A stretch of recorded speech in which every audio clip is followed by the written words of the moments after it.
कि जिस तरीके से आपके ऊपर 2 लाख रुपए घूस लेने का आरोप लगाया गया है, भरे मंच से भारतीय जनता पार्टी के एक नेता ने आरोप लगाया है, उसको आपने काउंटर भी किया है, तो सीआरओ साहब के सामने ये सारी बातें हुई हैं, उसको लेकर के आपका रिएक्शन क्या है? ऐसा नहीं, रिएक्शन की बात नहीं है।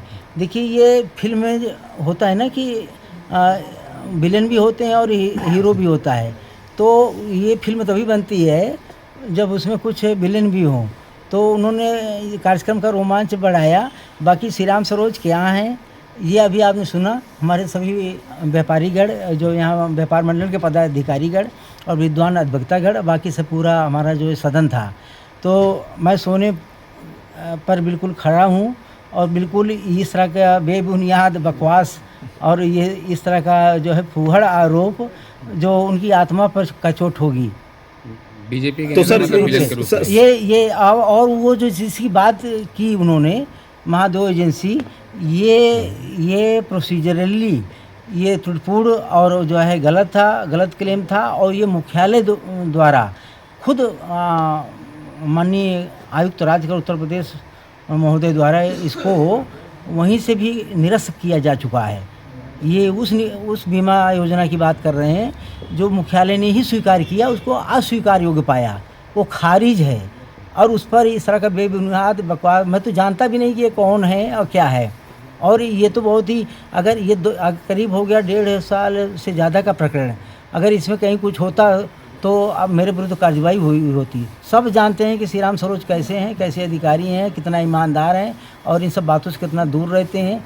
इस तरह से बकवास बेबुनियाद है सर। एक सवाल और आरोप का कोई मतलब नहीं है सर। एक सवाल, भगवान, मैं यही ईश्वर से प्रार्थना करता हूं कि ऐसे व्यक्तियों को उनको सद्बुद्धि दे। और निश्चित रूप से उन्होंने प्रकृति को चोट पहुंचाई और उनकी आत्मा को चोट पहुंचेगी। और जो श्री राम सरोज जो हैं सो हैं, वो वही बने रहेंगे। अभी आपने सबके मुखारबिंद से, व्यापारी मंडल व्यापारीगणों से, सम्मानित पदाधिकारियों से, विद्वान अधिवक्ताओं से, सभी से, पूरे सदन से सुना।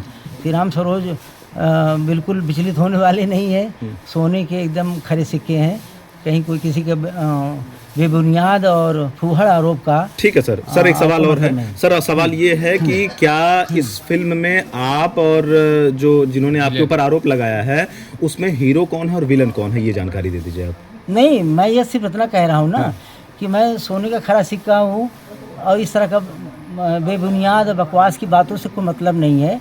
और जो भी थे सज्जन, मैं तुमको जानता भी नहीं। उन्होंने सीआरओ साहब को कहा कि मुझे कुछ बोलना, उनको सुनना है, उनको आमंत्रित किया गया। भाई हमारे लिए सभी जो भी आए सब बोले स्वागत है। उन्होंने अपने बयान में बताया कि मैं बीजेपी का पदाधिकारी हूँ, क्या हूँ, मुझे कुछ नहीं इससे मतलब है। मुझे अपनी ड्यूटी से मतलब है, मुझे श्री राम सरोज की कर्तव्य निष्ठा से मतलब है, मुझे विभाग के प्रति कर्तव्य और समर्पण से मतलब है। मुझे किसी के बातों का कोई मतलब नहीं है कि वो क्या कौन कहता है। मुख्यमंत्री के यहाँ इस पूरे मामले की जांच भी गई है, शिकायत भी किया गया है मुख्यमंत्री के यहाँ भी इस पूरे मामले की जानकारी। मैं ये नहीं जानता कि कहाँ गई, कहाँ नहीं गई, कहाँ उन्होंने भेजा। उनका काम है शिकायत करना, हमारा काम है अपना काम करना। मेरा काम है अपने श्री राम सरोज के बारे में जानना, श्री राम सरोज कैसे हैं, श्री राम सरोज क्या करते हैं। मुझे किसी से कोई मतलब नहीं है। वो अपनी संतुष्टि के लिए, तुष्टि के लिए कोई कुछ करे, ये उनका कर्तव्य है, उनकी ड्यूटी है, उनकी अंतरात्मा, उनकी आत्मा है, वो जाने, उनका काम जाने। और अभी उनका संस्कार उनको मुबारक, मेरा संस्कार मुझको मुबारक। मैं डीसीएफ का डायरेक्टर हूँ, पूर्व जिला महामंत्री भाजपा और पूर्व जिला उपाध्यक्ष भाजपा का कार्य कर चुका हूं। आज जीएसटी के व्यापारी संवाद का कार्यक्रम आयोजित किया गया था, उसमें कुछ आपने एलिगेशन भी लगाया है, अधिकारियों द्वारा प्रताड़ित किया जा रहा है। क्या एलिगेशन है और क्या अब तक अपडेट है? उसमें यह था कि हमारे भतीजे की सड़क दुर्घटना में मृत्यु हो गई 2024 में और सारी फाइलें इनको दिया गया।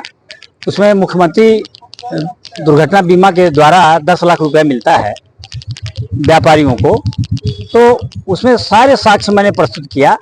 लेकिन यहाँ के ज्वाइंट कमिश्नर हैं श्री राम सरोज, जिन्होंने मुझसे पैसे की मांग किया कि 2 लाख रुपया देने पर ही आपकी फाइल स्वीकृत की जाएगी, और मैं यह देने में असमर्थ रहा। नतीजा यह हुआ कि यह आदमी हमारी फाइल को रिजेक्ट कर दिया। कितने पैसे की डिमांड आपसे की जा रही थी? 2 लाख रुपए की डिमांड की जा रही थी। तो इन्होंने स्वयं किया या कोई और करता था? नहीं, ये तो स्वयं ही किया। इनके चंगू मंगू है, गेट के बाहर खड़े रहते थे। जब मैं निकलता था इसके यहाँ, जब मैं जाता था, ये आदमी कहता था कि मुझसे मत बात करिए, ये जो शुक्ला जी अधिकारी हैं, सहायक अधिकारी, उनसे बात करिए।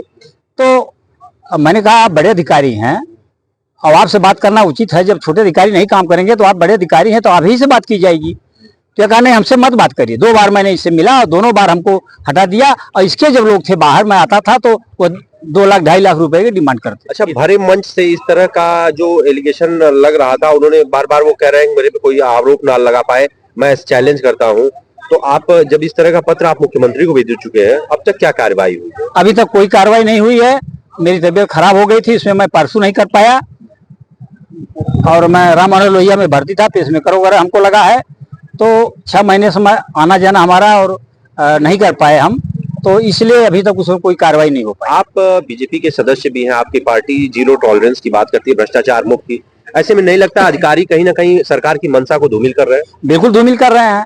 अभी इन्होंने भाषण दिया कि मुख्यमंत्री जी का बहुत संवेदनशील है। मुख्यमंत्री जी, या तो सही है, मुख्यमंत्री जी व्यापारियों के ऊपर बहुत संवेदनशील है, लेकिन जो यहाँ के जीएसटी के अधिकारी हैं ये संवेदनशील नहीं है।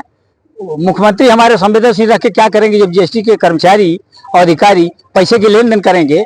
सारे विभागों में इतना ज्यादा भ्रष्टाचार बढ़ गया है कि सरकार की छवि धूमिल हो रही है। तो अगला कदम आपका क्या होगा जो आप चाह रहे हैं? अगला कदम मैं डीएम से मिलूंगा और ये सारी शिकायत फिर मुख्यमंत्री से करूंगा और इनके खिलाफ हम जहां तक जाना होगा जाएंगे। आज आप संवाद बीच में छोड़ दिया है आपने? हाँ बिल्कुल छोड़ दिया, मैंने अपनी बात रख करके मैं संवाद छोड़ दिया। आपके राज्य की खबरें, आपके शहर की खबरें सबसे पहले जानने के लिए देखते रहें अमर उजाला।